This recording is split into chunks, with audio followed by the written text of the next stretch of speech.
नमस्कार, आज की बात में आपका स्वागत है। आज की बड़ी खबर यह है कि अब से थोड़ी देर पहले एशिया कप में यूएई के साथ मैच शुरू होने से पहले पाकिस्तान ने जमकर ड्रामा किया। पहले पाकिस्तान ने यूएई के साथ मैच खेलने से इनकार कर दिया और फिर बड़े बेआबरू होकर अपने प्लेयर्स को मैदान में भेज दिया। असल में हुआ यह कि पाकिस्तान ने दो बार चिट्ठी लिखकर आईसीसी से मैच रेफरी एंडी पायक्राफ्ट को हटाने की मांग की थी। साथ में धमकी दी थी अगर मैच रेफरी को नहीं हटाया गया तो पाकिस्तान टूर्नामेंट से हट जाएगा, एशिया कप का बॉयकॉट कर देगा। लेकिन आईसीसी ने दोनों बार पाकिस्तान की मांग को रिजेक्ट कर दिया, मैच रेफरी को हटाने से इनकार कर दिया। इसके बाद जब दुबई में पाकिस्तान की टीम होटल से स्टेडियम के लिए रवाना हो रही थी, उसी वक्त लाहौर से फोन आ गया। पाकिस्तान के प्लेयर्स बस से उतरकर वापस होटल में चले गए। दावा किया गया कि पाकिस्तान दुबई में मैच नहीं खेलेगा क्योंकि इससे पहले मैच में टीम इंडिया ने पाकिस्तानी टीम की बेइज्जती की थी। इसके लिए इंडिया पाकिस्तान मैच के रेफरी एंडी पायक्रॉफ्ट जिम्मेदार हैं। पायक्रॉफ्ट ही यूएई के साथ होने वाले इस मैच में रेफरी हैं, इसलिए पाकिस्तान ने उन्हें हटाने की मांग एक बार फिर की। आईसीसी ने मांग नहीं मानी तो फिर पाकिस्तान ने कहा कि हम मैच नहीं खेलेंगे। हालांकि ये सब आईसीसी पर प्रेशर बनाने के लिए रचा गया ड्रामा था, नाटक था, क्योंकि कुछ ही देर बाद इस्लामाबाद में पाकिस्तान क्रिकेट बोर्ड के प्रवक्ता ने प्रेस कॉन्फ्रेंस की। कहा अभी मैच के बॉयकॉट पर फाइनल फैसला नहीं हुआ है, आईसीसी से बात हो रही है, इसलिए मैच को 1 घंटा डिले किया गया है। हालांकि थोड़ी देर के बाद पाकिस्तान की टीम को स्टेडियम रवाना होने का आदेश मिल गया। मैच के रेफरी भी नहीं बदले, एंडी पायक्रॉफ्ट ने ही टॉस करवाया और पाकिस्तान की टीम इस समय मैच खेल रही है। सवाल है कि अगर पाकिस्तान को मैच खेलना ही था तो ये ड्रामा क्यों किया? अगर मैच का बॉयकॉट करना था तो खिलाड़ियों को स्टेडियम में क्यों भेजा? पाकिस्तान की मजबूरी क्या है? क्या पाकिस्तान को यूएई से हार का डर सता रहा था या फिर टूर्नामेंट से बाहर होने पर लगने वाले जुर्माने का खौफ था? पाकिस्तान के इस ड्रामे पर मैच देखने पहुंचे पाकिस्तानी फैंस ने क्या कहा, यह सब मैं आपको दिखाऊंगा। लेकिन पहले आपको यह बता दूं कि आज शाम 6 बजे के बाद दुबई में पाकिस्तान ने कैसे सीन क्रिएट किया। टीम इंडिया ने एशिया कप में पाकिस्तान को ऐसा दर्द दिया कि पाकिस्तान क्रिकेट बोर्ड के अफसर अब तक रो रहे हैं। आज शाम को 7:30 बजे पाकिस्तान का यूएई के साथ मैच शुरू होना था। शाम 6 बजे पाकिस्तान की टीम स्टेडियम जाने के लिए तैयार थी। टीम का सामान बस में रखा जा चुका था, लेकिन अचानक प्लेयर्स को होटल में रुकने के लिए कहा गया। पाकिस्तानी खिलाड़ी वापस अपने अपने रूम्स में चले गए, लेकिन यूएई की टीम स्टेडियम पहुंच चुकी थी। पाकिस्तान के सपोर्टर्स भी स्टेडियम के बाहर पहुंच गए थे। जैसे ही यह खबर पाकिस्तानी फैंस को मिली तो वो नाराज हो गए और इसके बाद 1 घंटे तक सस्पेंस बना रहा। कुछ देर के बाद पाकिस्तानी प्लेयर्स को स्टेडियम पहुंचने के लिए कहा गया और पाकिस्तान की टीम ठीक 8 बजे स्टेडियम पहुंच गई। फजीयत होने के बाद अब पीसीबी के चेयरमैन मोहसिन नकवी ने दावा किया कि मैच का बॉयकॉट करने से बात बहुत ज्यादा बढ़ जाती, इसलिए पाकिस्तान ने लचीला रुख अपनाया। मोहसिन नकवी ने कहा कि पाकिस्तान जो चाहता था वो मिल गया, इसलिए टीम को मैदान पर उतारा गया। पीसीबी के फॉर्मर चेयरमैन रमीज राजा तो 2 कदम आगे बढ़ गए। उन्होंने आरोप लगाया कि एंडी पायक्रॉफ्ट को ही भारत के मैचों में रेफरी बनाया जाता है, ये ठीक नहीं है। पाकिस्तान क्रिकेट बोर्ड के एक और फॉर्मर चेयरमैन नजम सेठी ने इज्जत बचाने के लिए एक और झूठ बोला। नजम सेठी ने कहा कि पाकिस्तान ने मैच रेफरी एंडी पायक्रॉफ्ट से माफ़ी मांगने की डिमांड की थी और पायक्रॉफ्ट ने पूरी पाकिस्तानी टीम से अपोलोजाइज किया है। इसके बाद मैच के लिए पाकिस्तानी टीम स्टेडियम रवाना हुई। हालांकि इस पूरे ड्रामे के दौरान पाकिस्तान के फैंस की सांसें अटकी रही, क्योंकि वो 700 दिरहम यानी 17,000 रुपये का टिकट खरीदकर मैच देखने पहुंचे थे। पाकिस्तानी फैंस ने कहा इस तरह का ड्रामा करने की क्या ज़रूरत? अगर भारत से नाराज़गी है तो पाकिस्तान की टीम इंडिया को मैदान में जवाब दे, जीत कर दिखाए। इस तरह ड्रामा करने से तो पाकिस्तान की और ज़्यादा बेइज्जती हो रही है। अगर यही है जिस लोगों ने टिकट ले ये इतने महंगे महंगे वो इधर आके और इस तरह फैसले on the spot on the time होता है तो मतलब नुकसान हमारा ही होता है। तो इससे बेहतर है कि फैसला करना है तो 2-3 आवर पहले आप लिख दे कि आज का मैच जो है वो नहीं हो सकता। तो हमें आने से पहले यही है कि हम नहीं आएंगे। और अभी मैंने महंगा टिकट लिया है 700 दरहम का, तो ये 700 दरहम जो है कहाँ से हम पे करेंगे। मेरे हिसाब से तो मैच होना चाहिए। ये क्रिकेट जो भी स्पोर्ट्स है उसको स्पोर्ट्स की तरह देखना चाहिए। जहाँ तक ताल्लुक है पॉलिटिक्स का तो उसको always it's has to be outside of the sports. Secondly जो हुआ वो हुआ। अब दोनों कंट्रीज को मूव करना देखना आगे निकलना चाहिए। जी सर, वो बस उनका वो था कि पाकिस्तान ने मैच रेफरी के बारे में किया था कि अगर मैच रेफरी को नहीं निकालेंगे तो वो बॉयकॉट कर देंगे पूरा एशिया कप। तो मुझे ऐसा नहीं लगता उनको करना चाहिए, क्योंकि एज ए क्रिकेट आपको सारे मैचेस खेलने चाहिए और आपको अपना रिप्लाई ग्राउंड पे देना चाहिए विद क्रिकेट। तो आपको ऐसा भागना नहीं चाहिए, आपको खेलना चाहिए। तो बहुत डिसअपॉइंट है एज अ क्रिकेट फैन। आपको लगता है ना कि बीइंग अ खिलाड़ी आप खेलते हो, अंडर 19 क्रिकेट खेलते हो, आपको भी क्या लगता है? जी, being as a being cricketer के मुझे लगता है कि हमें खेलना चाहिए, ये हमें बॉयकॉट नहीं करना चाहिए। लास्ट मैच की वो सिचुएशन हुई पाकिस्तान और इंडिया के मैच के अंदर जो कि नहीं होनी चाहिए थी। पॉलिटिक्स को हमेशा से क्रिकेट से दूर रखना चाहिए, जो मेरा अपना ज़ाती ओपिनियन है। अब मोहसिन नकवी क्योंकि हमारे पीसीबी के चेयरमैन है और एसीसी के भी चेयरमैन, अगर वो कुछ सोचेंगे तो वो मेरा ख्याल से क्रिकेट के बेटरमेंट के लिए सोचना चाहिए। इधर they are coming for the play और नहीं, लेकिन जो भी है अगर फैसला करना चाहते हैं तो क्रिकेट के बेनिफिट में होना चाहिए। We are here just for you. Sir, walkout करना क्या बेनिफिट है क्रिकेट का, आप बताइए। क्रिकेट का बाइकआउट तो किसी तरह से भी बेनिफिट में नहीं है, इसलिए तो मैं आपको बोल रहा हूँ कि जो वो फैसला करेंगे उनको बहुत सोच समझ के करना चाहिए फैसले। लास्ट मैच भी रोक गया हूँ और हमेशा यहाँ से रोक के निकला हूँ, लेकिन आज मैं फिर आया हूँ सपोर्ट करने के ये उम्मीद लेके कि आज पाकिस्तान को जितवा के जाऊंगा यहाँ से अगेंस्ट यूएई। पाकिस्तान देखो खेलने से इसलिए मना कर दिया क्योंकि देखो जब भी अगर इंडिया को एतराज रहा है किसी चीज से तो आईसीसी ने सुना है इंडिया को, ठीक है। अगर इंडिया को आईसीसी सुन सकता है तो पाकिस्तान को भी सुनना चाहिए आईसीसी को। अगर उनको एतराज था रेफरी से, उसने जो भी बायस किया है, जो भी गलत किया उसने, ठीक है, तो ऐतराज को ठीक करना चाहिए था आईसीसी को। आईसीसी एक टीम को सपोर्ट करने के लिए नहीं है यहाँ पर। ICC is a international cricket council for all the countries, जो सब कंट्रीज को मैनेज करता है, तो उसको सबको इक्वली ट्रीट करना चाहिए था। अच्छा किया, बहुत अच्छा किया हमारे पीसीबी में मना किया। जबकि इस तरह की अगर क्रिकेट होगी तो फिर इससे बेहतर है कि हम ना ही खेले तो बेहतर है। खास बात है कि जिन एंडी पायक्रॉफ्ट को हटाने के लिए पाकिस्तान ने इतना ड्रामा किया, उन्हीं एंडी पायक्रॉफ्ट ने आज के मैच में टॉस करवाया, वही मैच रेफरी हैं। अब पाकिस्तान ये दावा कर रहा है कि पायक्रॉफ्ट ने माफ़ी मांग ली, इसलिए पाकिस्तान मैच खेलने पर राज़ी हुआ, लेकिन ये सफ़ेद झूठ है। हकीकत यह है कि पाकिस्तान की हर शर्त खारिज कर दी गई। पहले पाकिस्तान ने पायक्रॉफ्ट को पूरे एशिया कप से हटाने की मांग की, ठुकरा दिया गया। फिर उन्हें पाकिस्तान के मैचों से हटाने की डिमांड की गई, इसे भी नहीं माना गया। और अब एंडी पायक्रॉफ्ट के रेफरी रहते ही पाकिस्तान के प्लेयर्स मैच खेल रहे हैं।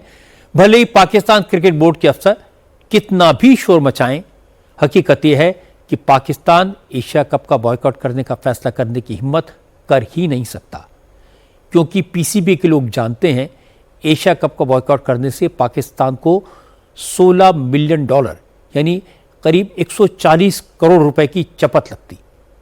जुर्माना लगता वो अलग।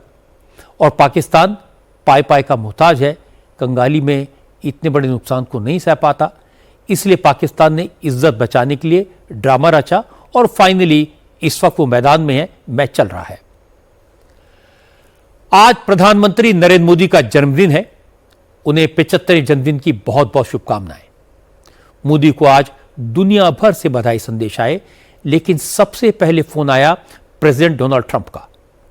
ट्रंप ने रात को 12 बजे मोदी को हैप्पी बर्थडे कहा।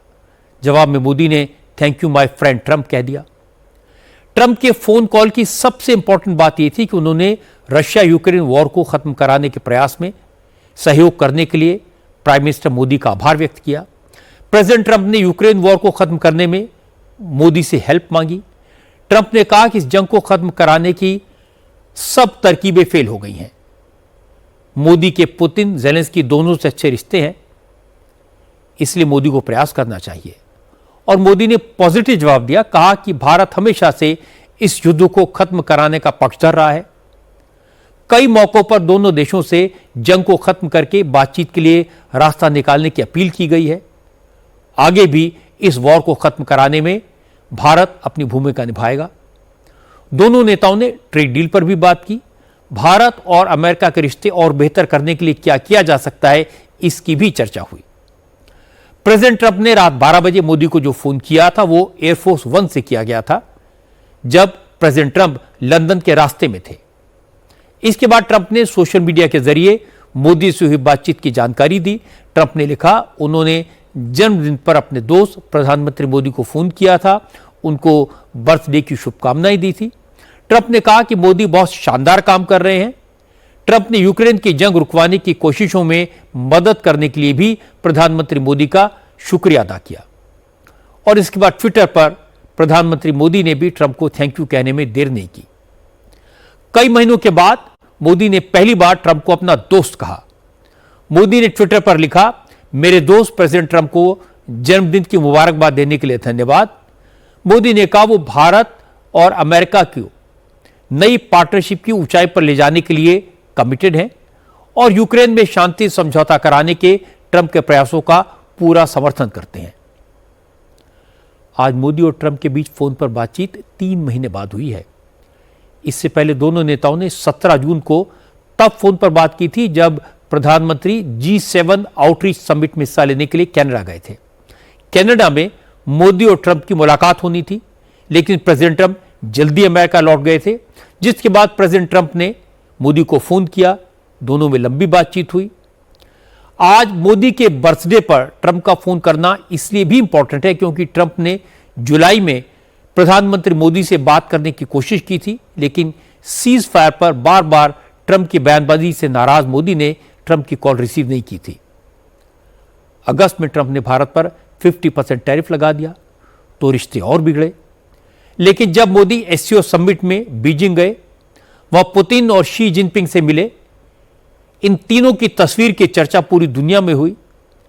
इसके बाद ट्रंप का रूप बदला।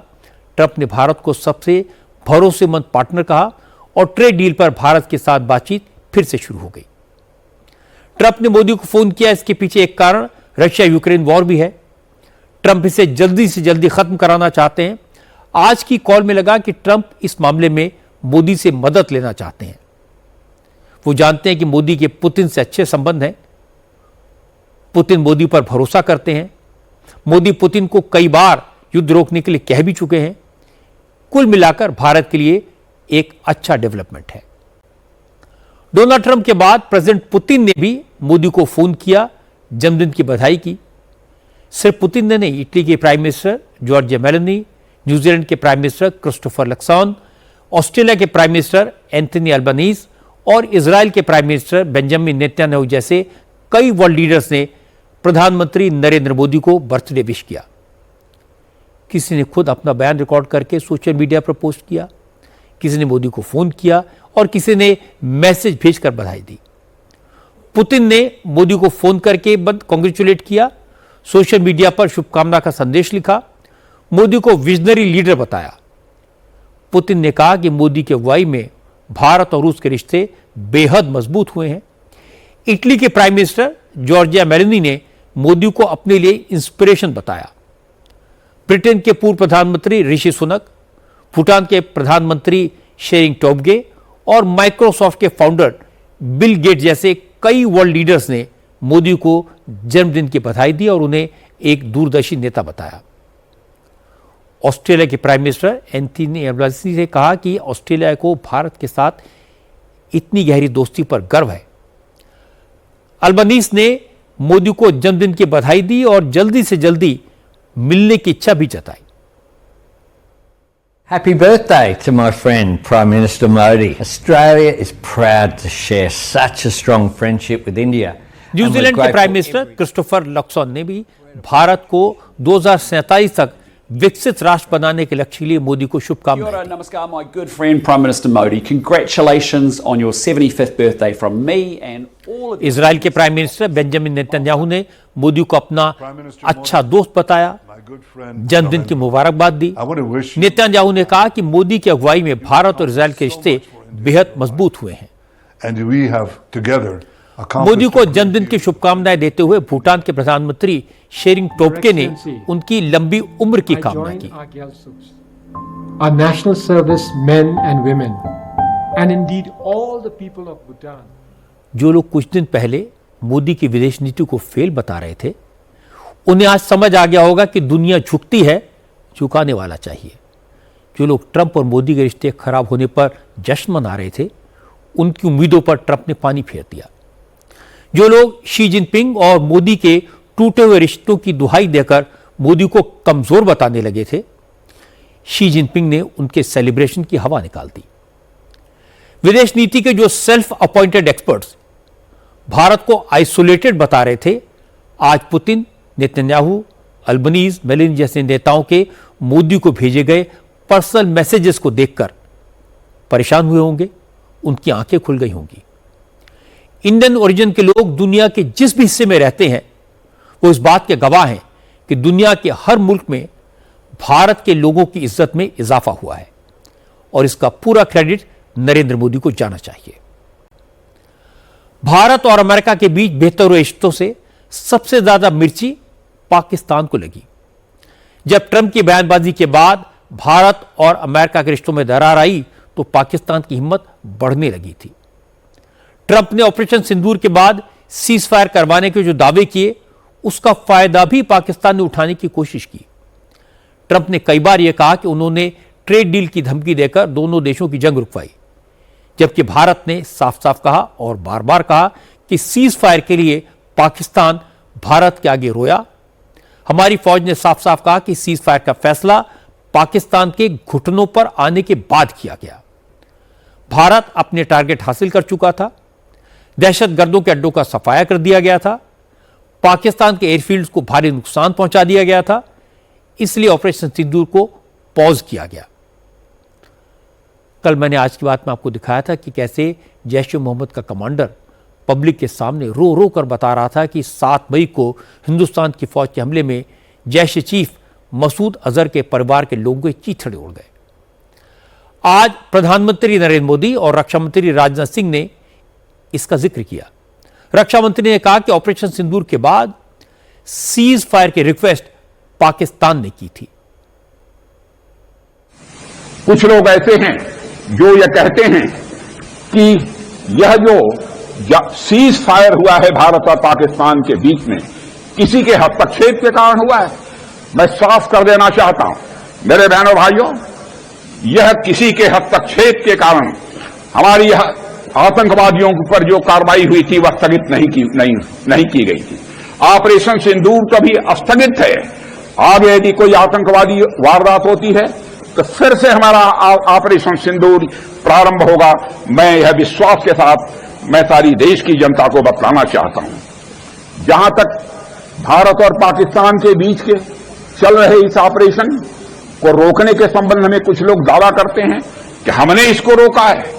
बहनों भाइयों, यह किसी ने रोका नहीं है।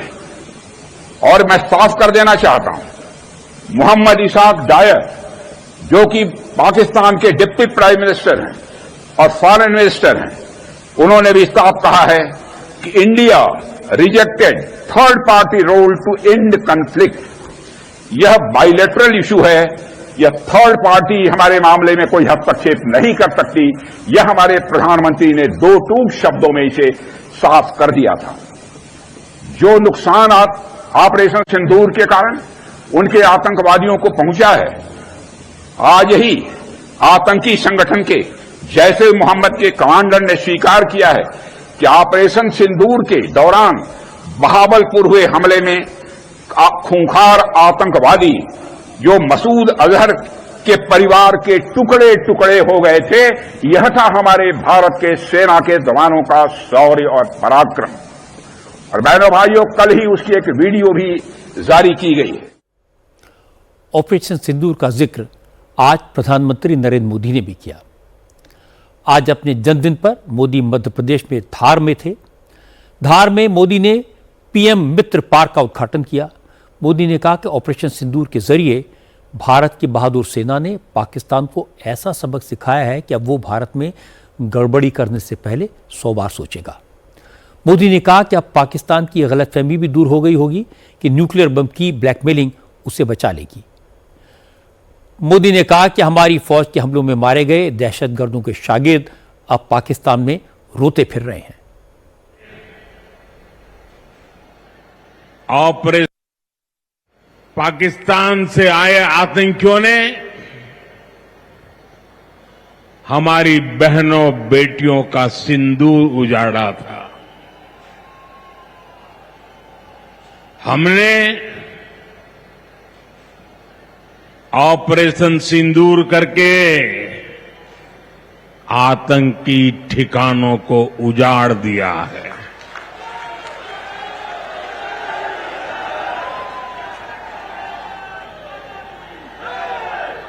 हमारे वीर जवानों ने पलक झपकते ही पाकिस्तान को घुटनों पर ला दिया। अभी कल ही देश और दुनिया ने देखा है, फिर एक पाकिस्तानी आतंकी ने रो रो कर अपना हाल बताया है। साथियों, ये नया भारत है। ये किसी की परमाणु धमकियों से डरता नहीं है।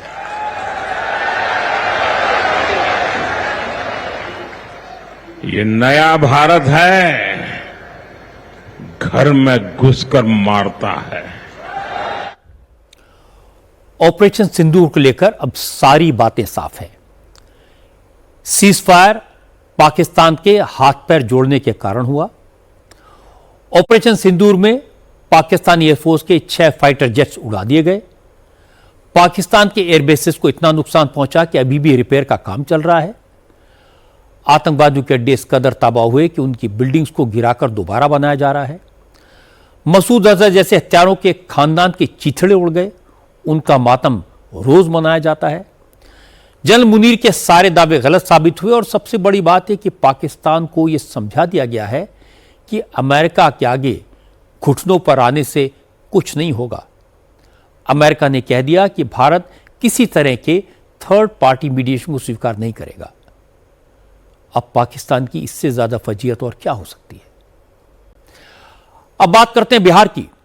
पटना हाई कोर्ट ने प्रधानमंत्री नरेंद्र मोदी की मां के एआई जनरेटेड वीडियो को सोशल मीडिया से हटाने का आदेश दिया है। यह वीडियो बिहार कांग्रेस के ऑफिशियल ट्विटर से पोस्ट किया गया था, जिसमें मोदी की स्वर्गीय माताजी की एआई जनरेटेड तस्वीरें दिखाकर प्रधानमंत्री को टारगेट करने की कोशिश की गई थी। हालांकि बीजेपी और जेडीयू के नेताओं ने इस पर आपत्ति जताई, कांग्रेस से इस वीडियो को हटाने की और माफी मांगने की मांग की। कांग्रेस से माफी मांगना तो दूर, वीडियो को हटाया नहीं और यह मामला कोर्ट में पहुंचा और आज पटना हाई कोर्ट ने कांग्रेस की तरफ से पोस्ट किए गए मोदी के स्वर्गीय मां के एआई जनरेटेड वीडियो को तुरंत ब्लॉक करने का आदेश दे दिया। जिस वक्त पटना हाई कोर्ट में इस मामले में सुनवाई चल रही थी, उस वक्त धार में नरेंद्र मोदी माताओं बहनों के बेहतर स्वास्थ्य के लिए योजना का ऐलान कर रहे थे। अपने जन्मदिन के मौके पर प्रधानमंत्री मोदी ने देश भर में स्वस्थ महिला सशक्त परिवार अभियान की शुरुआत की। यह अभियान 2 अक्टूबर तक चलेगा और इसके तहत देश भर में महिलाओं के स्वास्थ्य की जांच के लिए स्पेशल हेल्थ कैंप लगाए जाएंगे। इन हेल्थ कैंप्स में महिलाओं का फ्री मेडिकल चेकअप होगा, दवाइयां भी मुफ्त में मिलेंगी। मोदी ने कहा कि देश के विकास के लिए माता बहनों का स्वस्थ होना जरूरी है, क्योंकि परिवार की महिलाएं स्वस्थ होंगी तो परिवार भी स्वस्थ होगा। अगर परिवार सेहतमंद होगा तो देश की तरक्की होगी। इसलिए माता बहनों को इस अभियान में बढ़ चढ़कर हिस्सा लेना चाहिए। देश भर की मेरी माताओं बहनों, आपने मुझे हमेशा बहुत कुछ दिया है। आपके आशीर्वाद ही तो मेरा सबसे बड़ा रक्षा कवच है। आज 17 सितंबर विश्वकर्मा जयंती पर मैं आपसे कुछ मांगने आया हूं। माताएं बहनें जरा मुझे बताएं, आप मुझे देंगे कि नहीं देंगे? जरा हाथ ऊपर करके बताइए। वाह, सब दूर हाथ ऊपर हो रहे हैं। मैं आपसे यही मांगता हूं कि आप संकोच किए बिना इन कैंप में जाकर के जांच जरूर करवाएं। एक बेटे के नाते, एक भाई के नाते मैं आपसे इतना तो मांग सकता हूं ना।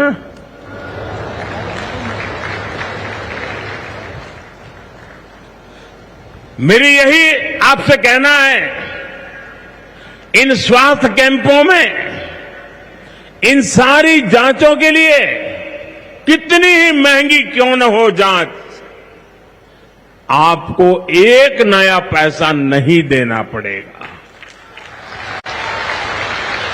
कोई फीस नहीं होगी, जांच भी मुफ्त होगी, इतना ही नहीं, दवाई भी मुफ्त होगी।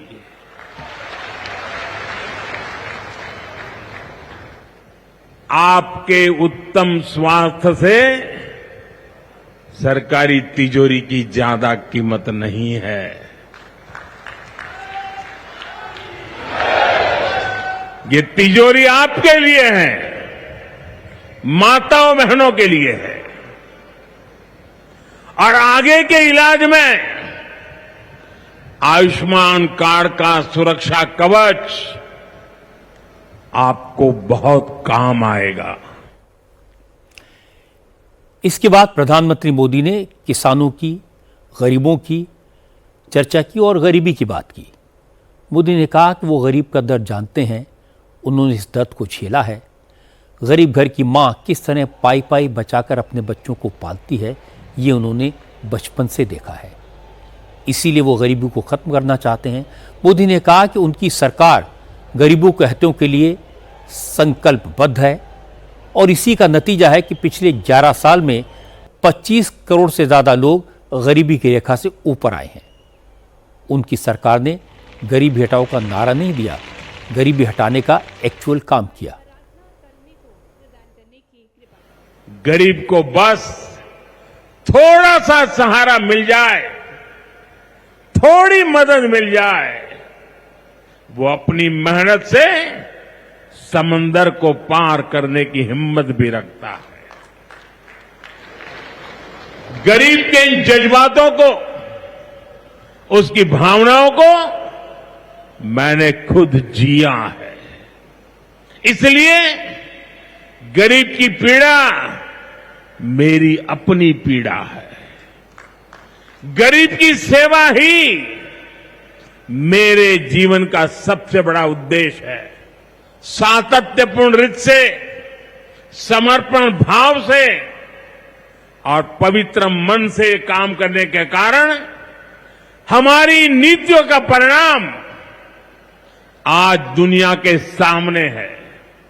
यहां बैठे हुए हर व्यक्ति को गर्व होगा कि पिछले 11 साल के लगातार पुरुषार्थ के कारण, परिश्रम के कारण आज देश के 25 करोड़ लोग गरीबी के जीवन से बाहर आ गए हैं।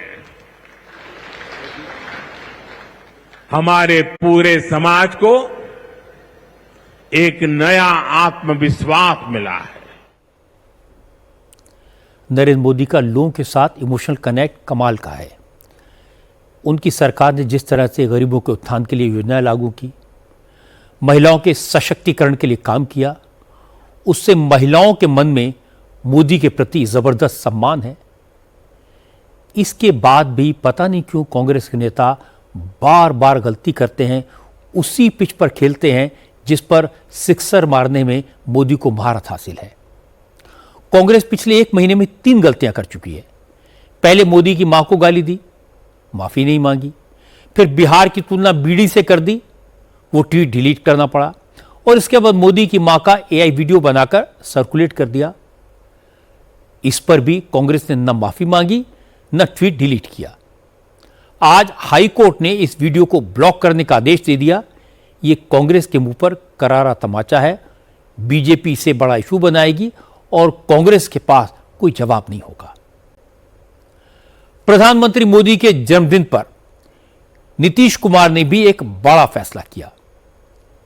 असल में आज विश्वकर्मा जयंती भी है, इसलिए बिहार के मुख्यमंत्री ने ट्विटर पर मोदी को बर्थडे विश करने के साथ साथ मेहनतकश मजदूरों को बड़ा तोहफा देने का ऐलान किया।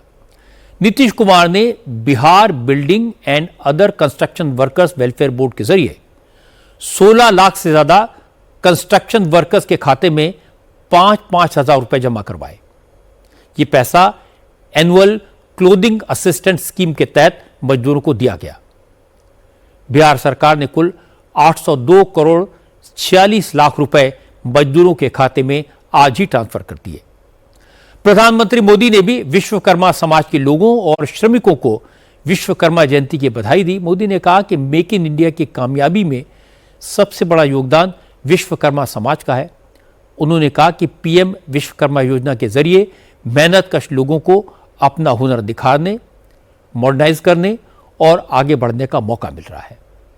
मोदी ने कहा उन्हें उम्मीद है इस योजना का फायदा विश्वकर्मा समाज के हर वर्ग तक पहुंचेगा और उनके सामाजिक और आर्थिक विकास में मदद मिलेगी। साथियों, आज देश भर में विश्वकर्मा पूजा का उत्सव भी मनाया जा रहा है। साथ ही ये पीएम विश्वकर्मा योजना की सफलता का उत्सव मनाने का भी समय है। मैं देश भर के अपने विश्वकर्मा भाइयों बहनों, जिनमें सुतार है, लोहार है, सोनार है, कुम्हार है, बढ़ई है, मिस्त्री है, कसेरा, ताम्रकार, कांसीकार, हाथ के हुनर से काम करने वाले ऐसे अनेक लोग शामिल हैं, उनको विशेष रूप से बधाई देना चाहता हूं। ये आप ही हैं जो मेक इन इंडिया की बड़ी ताकत है। आपके बनाए उत्पाद, आपकी कला से ही गांव या शहर रोजमर्रा की जरूरत पूरी होती है। मुझे संतोष है कि पीएम विश्वकर्मा योजना ने इतने कम समय में 30 लाख से ज्यादा कारीगरों और शिल्पकारों की मदद की है। इस योजना से उन्हें स्किल ट्रेनिंग मिली, उन्हें डिजिटल मार्केटिंग और मॉडर्न टूल्स से जोड़ा गया। 6 लाख से ज्यादा विश्वकर्मा साथियों को नए उपकरण दिए गए। अब तक 4,000 करोड़ से अधिक का लोन विश्वकर्मा भाई बहनों तक पहुंच चुका है। प्रधानमंत्री नरेंद्र मोदी के लिए बर्थडे का दिन भी छुट्टी का दिन नहीं होता, फुल वर्किंग डे है। आज उन्होंने गरीब, महिलाओं और किसानों के लिए कई योजनाओं का ऐलान किया। पिछले 11 साल से मोदी ने कोई छुट्टी नहीं ली। दिवाली हो, होली हो या जन्मदिन हो, मोदी हर दिन काम में लगे रहते हैं और यही बात नरेंद्र मोदी को दूसरे नेताओं से अलग बनाती है। नरेंद्र मोदी स्वस्थ रहें, दीर्घायु हों और देश की सेवा करते रहें, ईश्वर से यही प्रार्थना है। जन्मदिन के मौके पर प्रधानमंत्री नरेंद्र मोदी को इंडिया टीवी की तरफ से बहुत बहुत शुभकामनाएं। बिहार में चुनाव की तैयारी में सिर्फ पॉलिटिकल पार्टीज ही नहीं, इलेक्शन कमीशन भी जुटा है। आज चुनाव आयोग ने बड़ा फैसला किया। बिहार में ईवीएम अब थोड़ी बदली नजर आएगी। ईवीएम पर उम्मीदवार की कलर्ड फोटो दिखेगी। पहले के मुकाबले ज्यादा बड़े अक्षरों में उम्मीदवार का नाम और चुनाव चिन्ह भी होगा। चुनाव आयोग का मानना है कि एक ही नाम वाले उम्मीदवारों की वजह से कई बार वोटर्स में कंफ्यूजन हो जाता है। इसी वजह से ईवीएम बैलेट पर उम्मीदवार की कलर फोटो लगाई जाएगी ताकि वोटर को किसी तरह का कोई कंफ्यूजन न रहे। इलेक्शन कमीशन की तरफ से जारी प्रेस रिलीज में बताया गया कि अब ईवीएम के बैलेट पेपर पर उम्मीदवार का चेहरा फोटो वाले स्पेस में 3/4 हिस्से पर छापा जाएगा ताकि वोटिंग मशीन पर उम्मीदवार की तस्वीर क्लियर नजर आए, वो आसानी से ईवीएम पर उम्मीदवार को पहचान सके।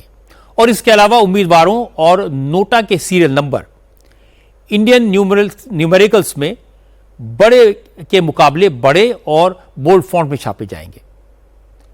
इसकी शुरुआत बिहार के चुनाव से होगी और इसके बाद सभी इलेक्शंस में ये नियम लागू रहेंगे। इलेक्शन कमीशन इलेक्टोरल सिस्टम में पारदर्शिता लाने की कोशिश कर रहा है, वोटर लिस्ट को दुरुस्त करने में जुटा है, लेकिन बिहार में आरजेडी और कांग्रेस के नेता इलेक्शन कमीशन पर लगातार कीचड़ उछाल रहे हैं। इसीलिए आज अमित शाह ने राहुल गांधी को निशाने पर लिया। अमित शाह ने कहा कि कांग्रेस चाहती है वोटर लिस्ट से घुसपैठियों के नाम न हटाए जाएं, क्योंकि राहुल गांधी घुसपैठियों के भरोसे चुनाव जीतने का सपना देख रहे हैं, लेकिन यह सपना कभी पूरा नहीं होगा। अमित शाह ने कहा कि अब घुसपैठियों को वोटर लिस्ट से भी निकाला जाएगा और देश से भी निकाला जाएगा। अगर किसी को दर्द होता है तो होता रहे, सरकार रुकने वाली नहीं है। ये राहुल बाबा अभी एक घुसपैठिया बचाओ यात्रा लेकर निकले हैं। मुझे दिल्ली वाले बताए अपनी मतदाता सूची से घुसपैठियों को हटाना चाहिए या नहीं हटाना चाहिए? अरे जोर से बोलो, हटाना चाहिए या नहीं हटाना चाहिए? किसको बचाने निकले हैं? एक कांग्रेस पार्टी घुसपैठिया बचाओ यात्रा लेकर निकली है। मैं आज इस मंच से देश की जनता को कहने आया हूं, बताने आया हूं कि इनको पहचान लीजिए। वो चाहते हैं कि घुसपैठिए हमारी मतदाता सूची के अंदर बने रहें, क्योंकि उनको भारत के लोगों पर भरोसा नहीं है। घुसपैठियों के आधार पर चुनाव जीतना चाहते हैं। भाइयों बहनों, जो गहन पुनर्निरीक्षण हो रहा है, एसआईआर हो रहा है, भारतीय जनता पार्टी एसआईआर का समर्थन करती है और मतदाता सूची को शुद्ध कराने के अभियान का भी समर्थन करती है। आज उत्तर प्रदेश से एक बड़ी खबर आई। गोरखपुर के दीपक गुप्ता की हत्या करने वाले गौ तस्कर पुलिस के शिकंजे में आ गए। एक गौ तस्कर का हाफ एनकाउंटर हो गया, उसके 3 दूसरे साथी पकड़े गए। जिस गौ तस्कर का हाफ एनकाउंटर हुआ है उसका नाम है रहीम। रहीम को पुलिस ने कुशीनगर के रामकोला रोड में हुई एनकाउंटर के बाद गिरफ्तार किया। पुलिस ने मुखबिर की सूचना के आधार पर घेराबंदी की। बाइक पर भाग रहे रहीम को जब पुलिस ने रोकने की कोशिश की तो रहीम ने पुलिस पर फायरिंग कर दी। पुलिस की जवाबी फायरिंग में रहीम घायल हो गया। रहीम के दोनों पैरों में गोलियां लगी। पुलिस का कहना है कि रहीम बलरामपुर बस्ती समेत कई जिलों में गौ तस्करी के आरोप में पहले भी जेल जा चुका है। मैं आपको बता दूं कि कल गोरखपुर के पिपराइच में रहीम और उसके साथी गायों की चोरी के इरादे से गांव में घुसे। गांव वालों को भनक लग गई। दीपक नाम के नौजवान ने गौ तस्करों का पीछा किया तो अपराधियों ने दीपक की हत्या कर दी और उसकी लाश सड़क पर फेंककर फरार हो गए। इस घटना के बाद योगी आदित्यनाथ ने पुलिस को जल्द से जल्द अपराधियों को पकड़ने का आदेश दिए थे। आज एनकाउंटर के बाद रहीम समेत 4 गौ तस्कर पुलिस की गिरफ्त में आ गए। पुलिस का दावा है कि इन गौ तस्करों के कुछ और साथियों की पहचान हो चुकी है और वो जल्दी ही सलाखों के पीछे पहुंचा दिए जाएंगे। ये थाना क्षेत्र पिपराइच में जो महुआ चाफी ग्राम में घटना हुई थी, उसके क्रम में प्रकाश में आए अभियुक्तों में से एक अजब हुसैन जो है, जिसको ग्रामीणों के द्वारा पकड़ा गया था, वर्तमान में हॉस्पिटल में गंभीर हालत में भर्ती है। इसके अतिरिक्त एक अभियुक्त रहीम, जिसकी पुलिस को तलाश थी, उसकी एसओ पिपराइच एवं कुशीनगर पुलिस की टीम के द्वारा अभी जॉइंट ऑपरेशन में गिरफ्तारी हुई है, जिसमें उसके द्वारा पुलिस टीम पर फायरिंग की गई थी और जवाबी आत्मरक्षा पुलिस फायरिंग में उसको गोली लगी है, जिसका पुलिस के द्वारा उसको गिरफ्तार किया गया है। इसके अतिरिक्त 2 अन्य अभियुक्त छोटू और राजू को हिरासत में लेकर के पूछताछ व अग्रिम विधिक कार्रवाई की जा रही है। 2 अन्य अभियुक्त जो इस केस में जिनकी पहचान अभी तक हुई है, उनके खिलाफ उनके ऊपर पुरस्कार घोषित किया गया और उनको पकड़ने के लिए जो हमारी 5 टीमें बनी हुई थी, वह सब टीमें लगी हुई हैं। अब तक टोटल इस केस में 4 लोग अकाउंट फॉर हो चुके। हालांकि अखिलेश यादव ने गौ तस्करों के एनकाउंटर पर भी सवाल उठाए।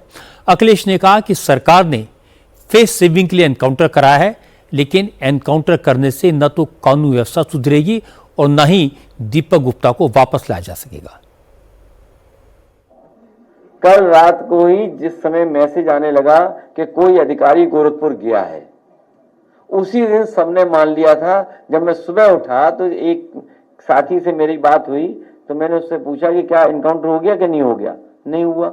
अभी प्रेस चल रही हमारी आपकी, इसलिए इनकाउंटर हो गया। ये सवाल ये था कि इनकाउंटर करने की आपको जरूरत क्या थी, आपकी पुलिस क्या कर रही थी, और वो भी मुख्यमंत्री जी के अपने गृह जनपद में पुलिस क्या कर रही थी। सोचिए, इतने बड़े पैमाने पर तस्करी चल रही हो, आखिरकार कर क्या रही थी पुलिस वहां पर। और हफ्ते में, महीने में कितने दिन जाते हैं मुख्यमंत्री खुद, इतनी बार तो हम नहीं सिर्फ ही गए होंगे। इनकाउंटर इसीलिए किया, दिखावे के लिए। इनकाउंटर से लॉ एंड ऑर्डर नहीं बेहतर होगा, अच्छे अधिकारियों को मौका देने से लॉ एंड ऑर्डर बेहतर होगा। अच्छे अधिकारियों को एसओ बनाने से। आप स्वजाति लोगों को ही थाना देंगे, आप जो आपके आइडियोलॉजिकल चीजों को सूट करता हो उन्हें आप बैठाएंगे आप, तो यही होगा जो हो रहा है। क्या इनकाउंटर से डकैती रुक गई, क्या इनकाउंटर से और चीजें रुक गई क्या? और ये इसीलिए दिखावा किया गया है, इसीलिए दिखावा किया कि अपनी नाकामी छिपाने के लिए इनकाउंटर सरकार करती है। कल अखिलेश यादव कह रहे थे कि गोरखपुर में नौजवान की हत्या करने वाले अपराधी कब पकड़े जाएंगे। आज गौ तस्कर का एनकाउंटर हुआ, उसके साथी पकड़े गए, तो अखिलेश यादव कह रहे हैं कि यूपी पुलिस इज्जत बचाने के लिए एनकाउंटर कर रही है। और इसमें उन्होंने जाति का जिक्र भी कर दिया और पूछने लगे क्या इस एनकाउंटर से अपराध रुक जाएंगे। इसे कहते हैं चित भी मेरी पट भी मेरी। लेकिन योगी आदित्यनाथ को ऐसी बातों से कोई फर्क नहीं पड़ता। उत्तर प्रदेश में योगी आदित्यनाथ की पुलिस को चैलेंज करने का नतीजा आज रोहित गोदारा और गोल्डी बरार गैंग के शार्प शूटर्स को भी भुगतना पड़ा। दिशा पाटनी के घर पर फायरिंग करने वाले बराड गोदारा गैंग के दोनों बदमाशों को यूपी एसटीएफ ने ढेर कर दिया।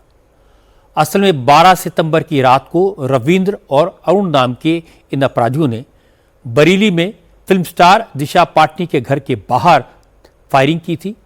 फायरिंग के बाद सोशल मीडिया पर गोल्डी बराड और रोहित गोदारा गैंग ने इसकी जिम्मेदारी ली थी। योगी आदित्यनाथ ने इस घटना को गंभीरता से लिया, पुलिस को तुरंत एक्शन लेने के आदेश दिए और आज एक्शन हुआ। आज यूपी एसटीएफ को गाजियाबाद के ट्रॉनिक सिटी में दोनों बदमाशों को घेरने का मौका मिला और अपराधियों ने जब पुलिस पर फायरिंग की, जवाबी फायरिंग में दोनों बदमाश ढेर हो गए। इनके पास से ऑटोमेटिक जिगाना और ग्लॉक पिस्टल और कारतूस बरामद किए गए हैं। यूपी के ADG law and order Amitabh Yash ने बताया कि दोनों बदमाश बराड गोदारा गैंग के एक्टिव मेंबर थे, दूसरे राज्यों में कई वारदात में शामिल रहे। क्योंकि यूपी में इस गैंग की ये पहली वारदात थी, इसलिए यूपी एसटीएफ ने इन्हें ट्रैक करने के लिए दिल्ली और हरियाणा पुलिस की मदद ली। अमिताभ यश ने कहा कि यूपी में क्राइम को लेकर जीरो टॉलरेंस की पॉलिसी है।